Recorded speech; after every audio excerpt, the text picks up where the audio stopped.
With the temperatures dropping tonight, cold shelters across the Ozarks are opening up to serve those needing a place to stay. The threshold for them to open their doors is when temperatures are expected to dip below freezing overnight. Fox 49's Parker Paget is live in Springfield. And Parker, we understand you followed some of those volunteers around today. What was that like?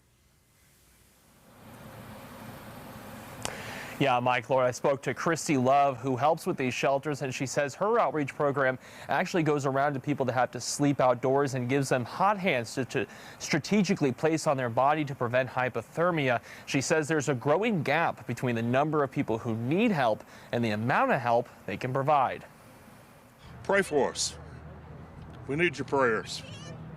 All of us out here do. Cold shelters are trying to do what they can with limited resources. We've got a decreased capacity from what we had previously, but we've got a much larger population that's in need. Shelters are working to help hundreds of people stay safe tonight and even colder nights ahead. We have about 2,442 people that qualify as homeless in Springfield, but about 800 of those are strictly on the streets, in camps, those kind of things. We only have about 160 cold weather shelter beds. It's going to be very, very cold tonight, and it's going to be very cold,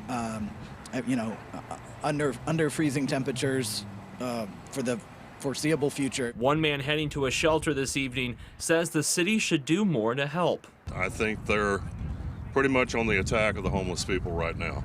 They don't want the homeless people here whatsoever. Volunteers with shelters also think more can be done. I think the city would tell you that they're not really in the service business. And so the city has delegated much of the service providing to nonprofits, to churches, to volunteers. We need congregate shelter options that are more permanent and can last at least throughout the 5 or 6 months of the winter season. Holcomb says the winter elements can take a toll. I have friends that have had complete nervous breakdowns out here because it's overwhelming. There's a lot of conflict going on amongst homeless people, and we all need to pull together tighter to make it through all the struggle we're all going through.